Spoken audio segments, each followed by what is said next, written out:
Kira-kira mau diurus mureh, sini moret gitu lah urus saya manuk.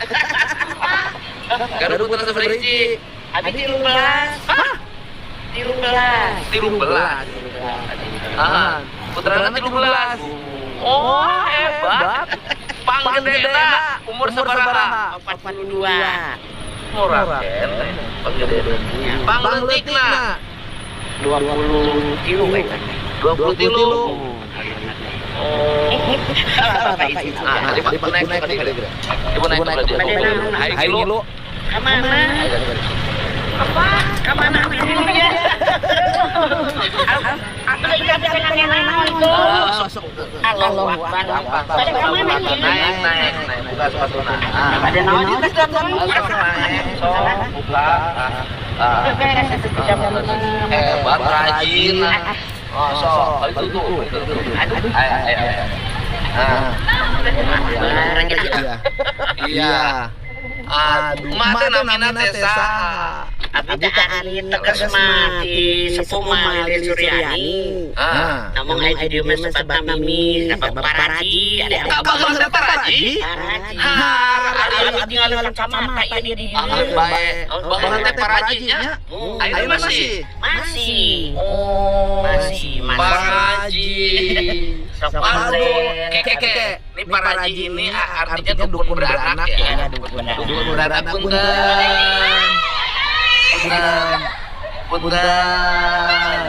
Paraji itu dukun beranak. Dukun beranak paraji teh. Punten. Iya, punten. Ya.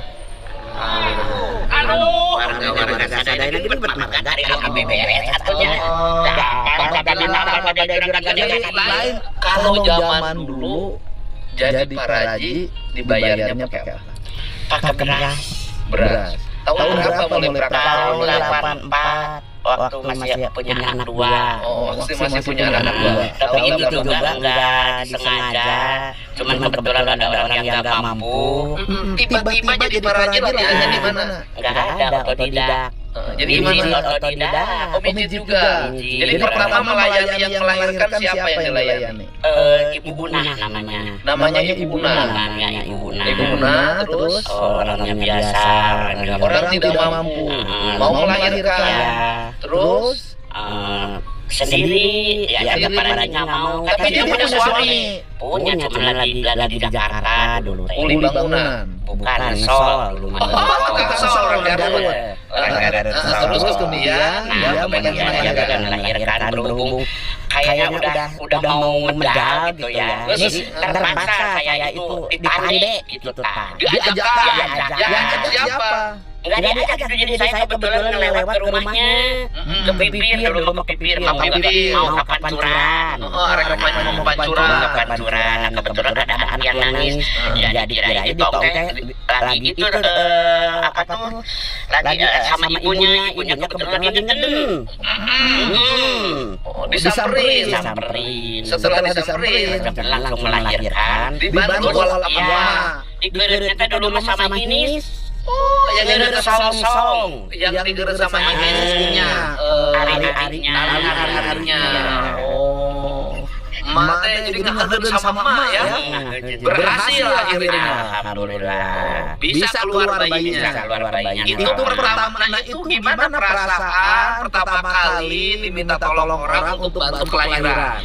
Ya kaget. Tapi bersyukur juga kagetnya nggak disengaja dan saya tidak pernah belajar sebelumnya. Tapi dulu saya pernah waktu kecil melihat nenek waktu melahirkan bibi ada namanya Mama Yoyo digeritnya sama itu jadi saya ikut-ikutan itu pada zaman enggak ini. Nah setelah ke sini kebetulan paman jadi lurah, jadi saya dimasukin ke puskesmas dengan kepala bidannya Ibu Eis. Nah di situ saya mendapatkan sertifikat walaupun udah terlanjur udah jadi prajinya mau udah lama. Oh setelah itu udah biasa melayani tanpa dibayar. Ada yang bayar, ada yang enggak. Kalau kan gini, kalau sekarang kan orang melahirkan di rumah sakit nggak bayar, ditahan bayinya nggak boleh pulang. Nah kalau emak nih yang pemahaman agamanya juga biasa, pemahaman Pancasila biasa, itu kan orang nggak bayar gimana? Kan dengan ikhlas dengan merasa sesama ibu-ibu, merasakan bahwa melahirkan itu gimana, pengorbanan jadi ibu itu adalah gimana. Emak tidak merasa rugi hidup ini, enggak. Karena kalau merasa rugi saya tidak akan jalan ini. Kalau jangankan dulu, sekarang juga banyak yang nggak bayar kok. Sekarang masih banyak yang nggak bayar. Misalnya orang itu kan nggak sama. Ada di sini yang namanya sampai anaknya juga dikasih ke emak. Ada yang melahirkan, kemudian anaknya terus diberikan itu bukan dikasih langsung gitu. Cuman ini anak emak gitu, anak emak ya sampai sekarang itu. Saya tiap lebaran kasih baju, kasih sekolahnya dikasih, namanya itu Ibu Yaya. Selain melahirkannya gratis, anak yang dilahirkannya akhirnya sering mendapat bantuan. Alhamdulillah. Namanya siapa itu diantaranya anak emak? Anak banyak, anak mama bukan yang melahirkan. Oh yang melahirkan Zahra namanya. Sampai sekarang udah umur berapa? Udah umur 22, kebetulan sama anak saya yang bungsu. Nah itu teh ibunya teh nggak bisa melihat, dikasih ke saya bapaknya nggak bisa jalan, jadi dikasih ke emak itu teh Neng Jare sudah kerja, udah hasil dari tangan emak melahirkannya tidak bayar, sekolahnya dibantu, seragamnya dibantu, sampai dia kerja sehari-harinya itu waktu ngedanya nggak ada tenaga karena dia nggak makan ibunya. Aduh, sampai emak balik balik. Gak tahu nggak ditanya nggak puasa. Jadi dia melahirkan sudah lemes, nggak ada tenaga karena akhirnya bisa melahirkan juga. Alhamdulillah selamat. Sampai mama balik dulu ke rumah bawa beras, bawa kangkung, bawa kelapa dulu. Mama ingat. Jadi bukan lagi dipinta atau ditahan yang bayi dilahirkan, tetapi malah dikasih beras. Iya. Gak ada daya di rumah. Caranya itu waktu tahun 2002 ya 2002. Nah kemudian ada lagi nggak pengalaman yang melahirkan yang seperti itu? Cuma dua. Satu lagi ya nah itu yang tadi yang dulu yang pertama yang lain teman Norma bayarnya itu kadang lebih dari bayaran bidan. Ya kalau sudah senang karena mama diurus sampai 40 hari. Melahirkan nih, lahiran pertama, kemudian suka ditungguin nggak? Ditungguin. Suka masih. Dan dulu makan suka makan jagung garing. Ya, diurut ya apa sekarang juga kalau masih yang itu ada masih sampai sekarang masih diurut. Diurut, diuri pakai ayam, pakai anak ayam. Bisa nggak diganti sama anak kambing? Enggak, karena orang itu kalau disengaja itu buat ngahurip bayi terus pakai sapi nggak kebayang Pak. Sapinya cuma saya pegang, hirup kudu jeung uripna, harta kudu jeung hartina, ilmu kudu jeung amalna, amal kudu jeung ikhlasna. Wah, cau Siliwangi mah eta teh nupus, napas, nupas. Siliwangi jadi apa Siliwangi? Oh, Siliwangi itu kan ngajak Sili sengitan. Di ajaran Sili Asuh. Di ajaran Siliwangi itu ngajarin Sili asuh, Sili wangian, Sili sengitan, Sili jungjungkeun, Sili mere, Sili angkat darajat, Sili hormat ka sasama, kudunya ka sasama, kudu hormat ka saluhureun. Kitu cek orang Sunda mah. Nah, itu kalau yang nipas nupus apa artinya? Napas itu kan kehidupan urang, kehidupan kita. Kalau nupus ada kelebihan kita. Kalau nupas itu kan harapan kita harus pas, harus cocok. Itu kata Siliwangi, kata orang Sunda mah. Itu makanya saya mah belajar hidup itu dari kekurangan, bukan dari kelebihan.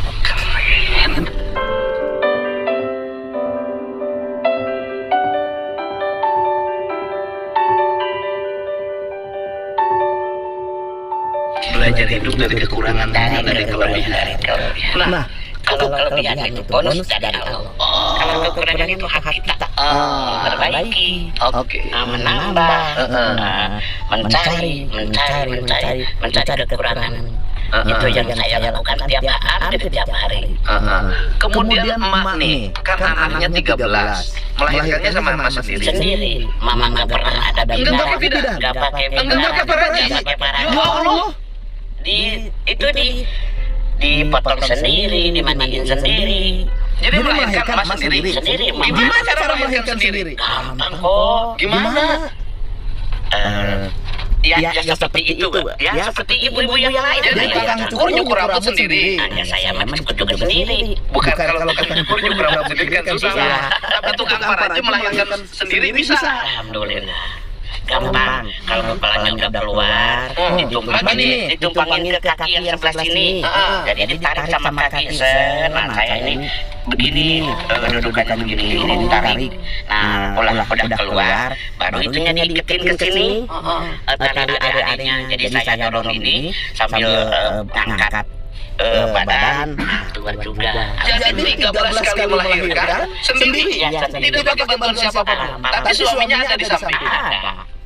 Ada. Kadang-kadang dia nggak tahu lagi tiduran tengah malam. Saya bangun sendiri, tahu-tahu baginya, awas, nih aku lagi nyana, bayi bisa kencak. Lagi tiduran. Kemudian emak tahu-tahu suaminya pagi-pagi udah ada bayi. Iya, udah ada bayi. Tidak tetangga tidak suruh datang. Bibi tidak suruh datang. Datangnya itu sambil nangis dan bilangnya kata-kata kayak kucing, kayak embe, kayak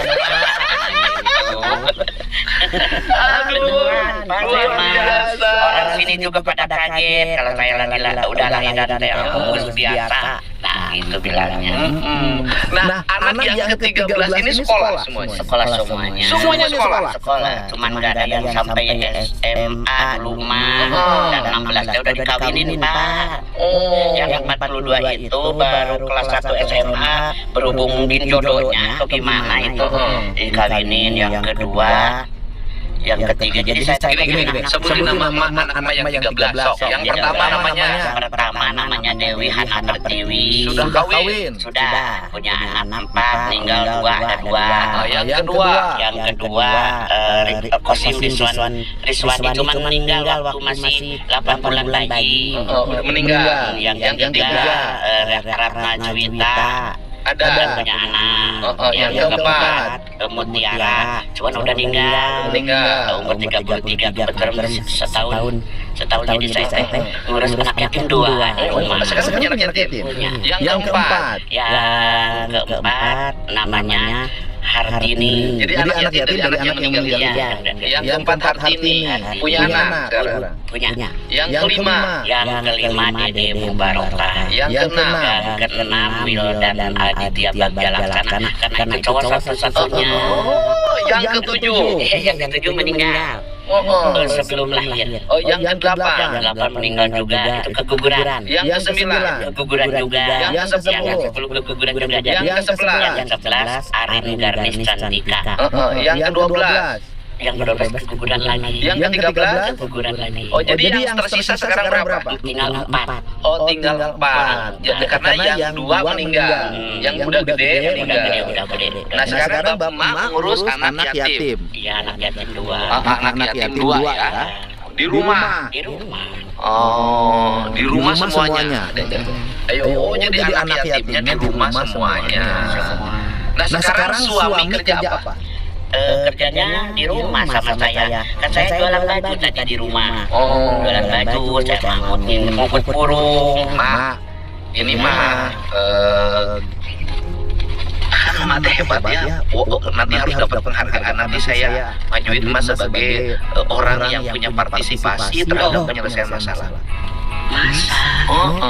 Nih buat anak yatim Mak yang diurus.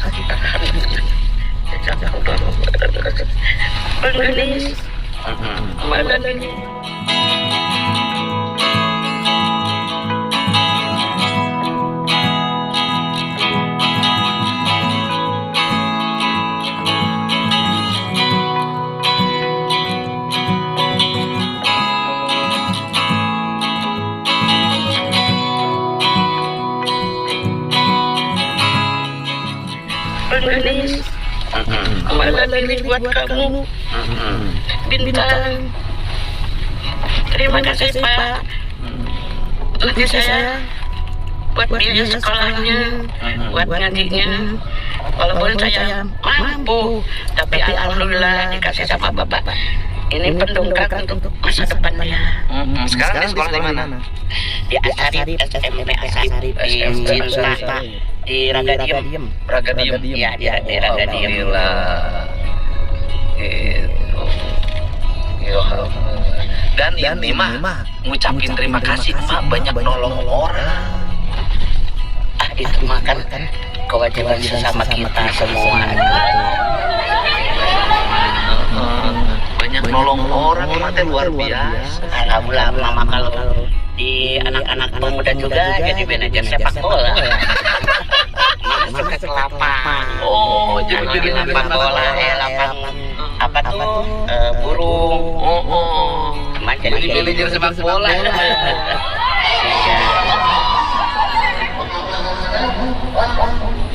Manajer sepak bola mah ya. Luar biasa. Jadi kelihatan mama bergaul. Ya alhamdulillah. Tapi mama banyak nangis. Kenapa nangis? Sering nangis. Ya suka tadi kan kalau anak-anak sepak bola kalau selagi nggak ada baju buat apa tuh pertandingan, mak bingung nyari kemana-mana. Ya alhamdulillah disediakan banyak partai, suka dimintain terus Partai KB. Pokoknya kalau sumbangan semua partai harus sumbang. Kalau giliran pilih mah terus ibu-ibu kosida mana ada ibu kosida grup lansia ibunya.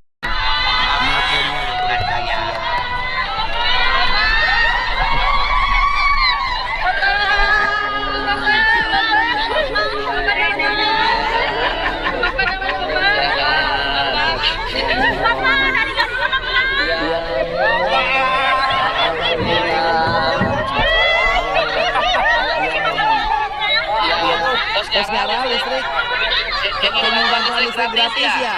Alhamdulillah.